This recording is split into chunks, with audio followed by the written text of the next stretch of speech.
So today we have a classical example of attacking the process and not the person. We've noticed that on the column over here it is dirty. So why does nobody clean there? And we investigated the cleaning standard and saw that, well, we do mention the column, but only on top and not on the sides. So here we can modify the process, update it, and then that should be solved. Yes, we have now also started with some Kaizen corners.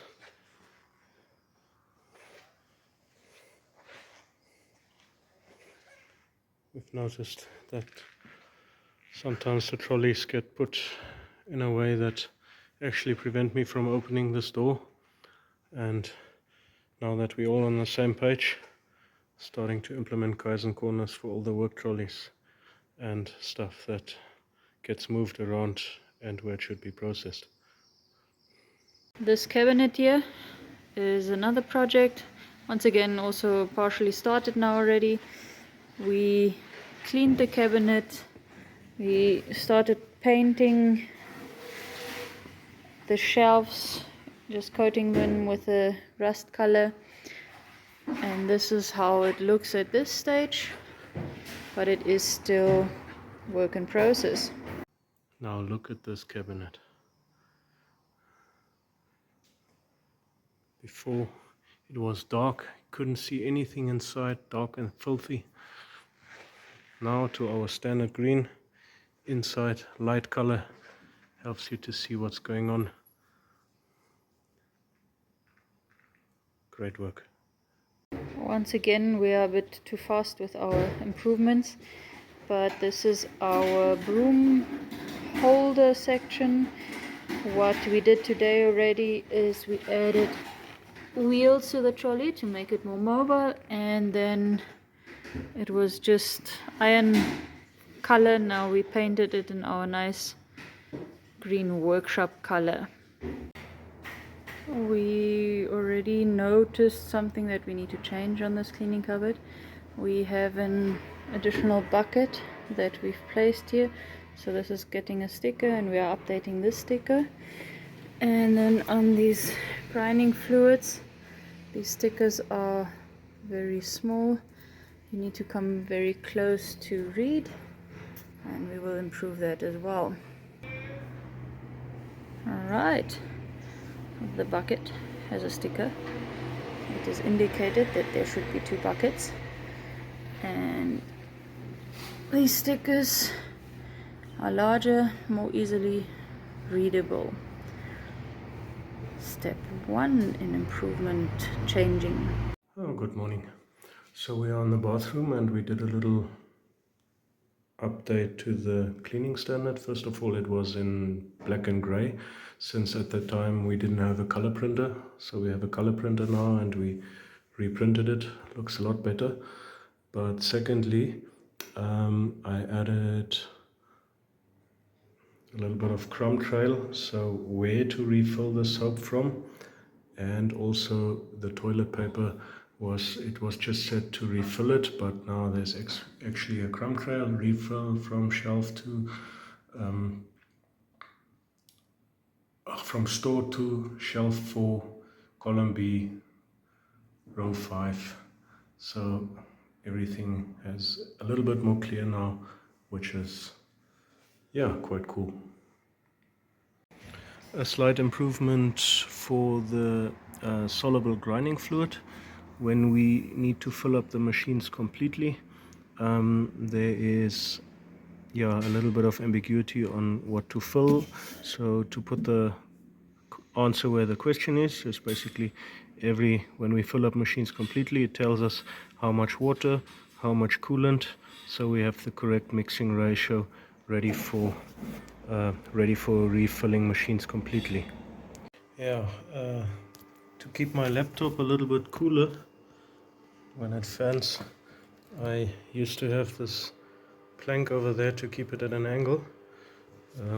which is now going to be replaced by a nice little bracket where the laptop can sit in, and in that way it is neatly at an angle, allowing it to vent properly and looks a bit more decent than this old piece of wood. Yeah, cool. And some painting. The old girl was really looking terrible, so Simon did a really good job here. Okay, so here by the P-Touch, all these guys are basically stored nearby the printer, but there's surely a better way to do it, so I'm gonna make a little organizational bracket for it. And this is it. A little holder. You can select the cartridge you want, the standard labels that we use.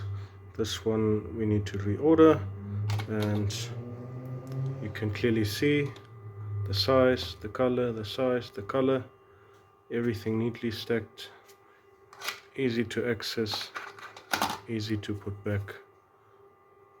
That's some cool improvement right there. And we've stepped it up a notch. Apart from those two which are out of stock, they will be Kanban, but now you know 18mm black on yellow goes back where, which one is missing, which one is going back. Neat and visual, that's the whole point, neat and visual. Yeah, so in order to move this machine we always use the pallet jack to move it into position so that we can work. To reduce that slip, we put it on wheels, and it saves us a lot of motion getting the pallet jack, figuring out where to use it, and on top of that it's much more maneuverable in tight spaces than with a pallet jack, which is quite cool. These numbers we use to put them on jobs, specifically our chainsaws, that we know we can allocate them to the job cards. We've kept them always in this box. Initially they were only lying freely in the box. We then placed them on this ring, but we found out it is a bit time consuming opening the ring, arranging them in this sequence, so we've made an adjustment to that. Tilo made this very cool board with hooks where the numbers can hang. We can immediately see, alright, one number has already been used, so there's a job that is out that needs to be completed, and the rest is neatly in line, and it is very easy to just take off and place back. No more fiddling with the ring. Thank you very much. Project cleaning cupboard is now completed. We have all nice organized. We still added this cloth here, which didn't have a space. It now has a space. Everything nice and added. And here's the picture to show how this cupboard needs to look like and how it needs to stay.